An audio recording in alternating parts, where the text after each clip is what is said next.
गोटे दिन कथा राधोगढ़ गाँ पाखरे गोटे नदी थिला। चाष करबा पई और पीवा पई पानी नेउथिले। से नदी रे गोटे भूत रहुथि। से किछि दिन हैला लोक माननकु पानी नेबाकु देउ नथिला और बहुत परेशान करुथिला। गोटे दिन ए कमला तू मोर चुटी काहेकि टाणिलु? पागल हो चुकी डुमला पुत्र चुटी काहेकि टाणिबी? मिछ कहना आमे एठी दुजण ही तो अछु और की अछि? अरे अरे सेपटे देख आम मठियार पानी के ढालुछि। अरे भूत भूत भूत भूत भूत भूत भूत अरे चाल रे भाग रे। अरे अरे रे भूत भूत भूत रास्ता रे भुवन को देखिले। से ता बलद को पानी पियाइबा पई नदी को नहीं जाउथिला। कौन हेला तुमे काहेकि एमिति भागुछ? जेमिति ओ भूत मो पछरे पड़िछि। हाँ दादा भूत ही अछि नदी रे सत कथा। हे मो ही मिलिछि कोन तुमको मजाक करिबा पई? बुलेही ने भी तते तेली मो ब्यूटी गेली नेह नेह बात तते कली। अरे अरे कौन हेला ए बलद माने पानी काहेकि पिउ नाहंती? अरे ए मधुती के टाणुछि? अरे अरे भूत भाग रे। एमिति की आउ गोटे दिन रामू सेठू जाउथाय। मझी नई पानी रे गोटे महिला सेठी बसिछि। अरे तू सेठी काहेकि बसिछु? कोन मरिबार अछि? बाहर को आ। से पछकु बोली देखिला आउ जोर रे से हसिला।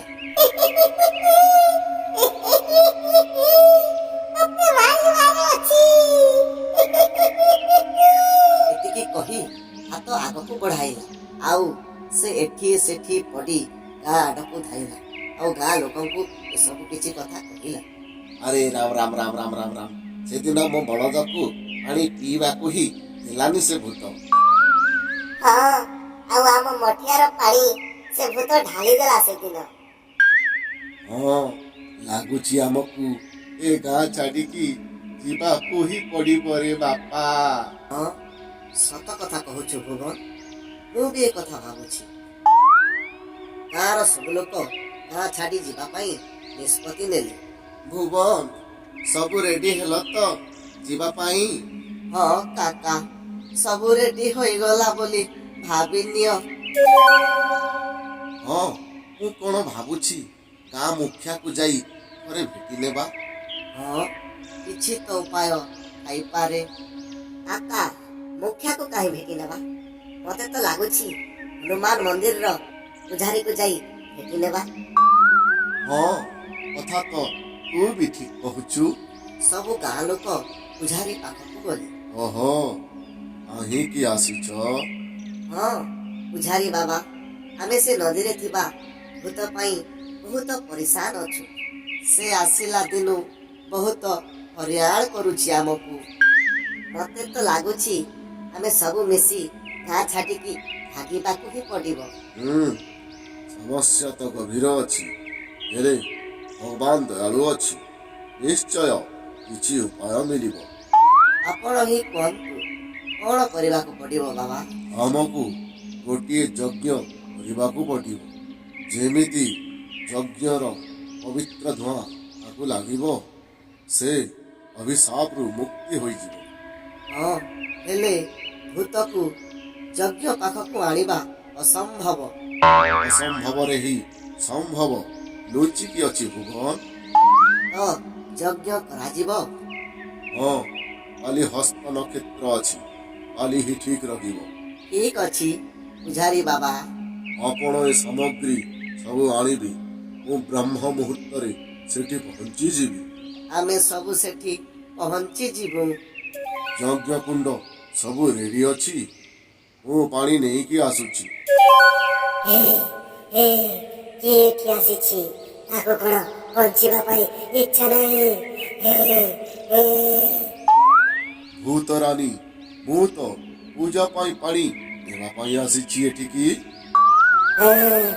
ए नदी मोर अछि ए पानी भी मोर ए सब किछि मोर अछि। बुझिलु? हाँ आउ तो बुद्धि को प्रसाद परि बांटीबा बंद कर पुजारी। हे रे आही की भूत रानी। हाँ वो कहली ଚୁପ୍ ମାନେ ଏକଦମ ଚୁପ୍। ଭୂତ ରାଣୀ କାହିଁକି ନା ଗୋଟିଏ ସର୍ତ୍ତ ରଖିବା, ଯିଏ ହାରିବ ସାମ୍ନା ବାଲାର କଥା ମାନିବାକୁ ପଡ଼ିବ। କ'ଣ ଇଚ୍ଛା ଅଛି? ସାଧାରଣ ଗାଁ ଲୋକ ମୋ ପରି ତାକତବର ଭୂତ ପାଖରେ ସର୍ତ୍ତ ଲଗାଇବ। ଭାବିକି ଦେଖ। ଭୂତ ରାଣୀ ପ୍ରଥମେ ସର୍ତ୍ତ ଶୁଣି ତ ନିଅ। ଠିକ ଅଛି, ତାହେଲେ କୁହ। ଆମେ ଏଠି ନଦୀରେ ଯଜ୍ଞ କରୁଛୁ, ସେଠି ଆପଣଙ୍କୁ ଆସିବାକୁ ପଡ଼ିବ। ତାପରେ ଆମେ ଗାଁ ଲୋକ ସବୁ ମିଶି ଏ ଗାଁ ଛାଡ଼ି କାହିଁ ଦୂରକୁ ଆମେ ଚାଲିଯିବୁ। ଯଦି ନ ଆସିଲେ ଏମିତି ସବୁଦିନ ତୁମକୁ ହଇରାଣ କରିବୁ। ଠିକ ଅଛି, ହେଲେ ମୋର ଗୋଟିଏ ସର୍ତ୍ତ ଅଛି। ମତେ କିଛି ବି ମନ୍ତ୍ର ଶୁଣାଯିବା କଥା ନୁହେଁ।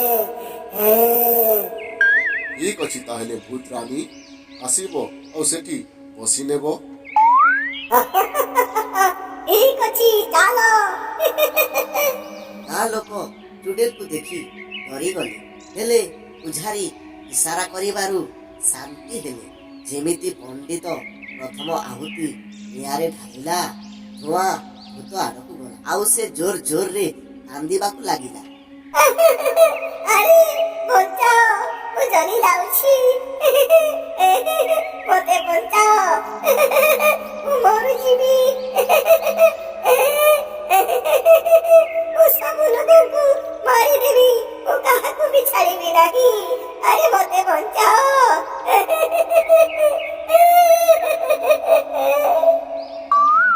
ଧୀରେ ଧୀରେ ତା ଆୱାଜ ଶାନ୍ତି ହୋଇଗଲା। ଗାଁ ଲୋକ ଭାବୁଥିଲେ ଭୂତ ଜଲି ଧ୍ୱଂସ ହୋଇଯିବ, ହେଲେ ଏ କ'ଣ? ଭୂତ ଜାଗାରେ ଗୋଟିଏ ସୁନ୍ଦର ପରି ଠିଆ ହୋଇ ଆଉ ହସିକି କହେ, ମୁଁ ଗୋଟିଏ ପରୀ ଅଛି। ମୁଁ ଗୋଟିଏ ଅଭିଶାପ ପାଇଥିବା କାରଣରୁ ମୁଁ ଭୂତ ବନିଥିଲି। ଆଜି ଆପଣଙ୍କ ପାଇଁ ମୁଁ ମୁକ୍ତି ହୋଇଗଲି। ମୁଁ ଏବେ ସ୍ୱର୍ଗକୁ ଯିବି। ହଁ, ସ୍ୱର୍ଗକୁ ଯିବା ପୂର୍ବରୁ ମୁଁ ଆପଣଙ୍କୁ ଗୋଟିଏ ବରଦାନ ଦେବାକୁ ଚାହୁଁଛି। କୁହ, କି ବରଦାନ ଦେବି ମୁଁ ତୁମକୁ?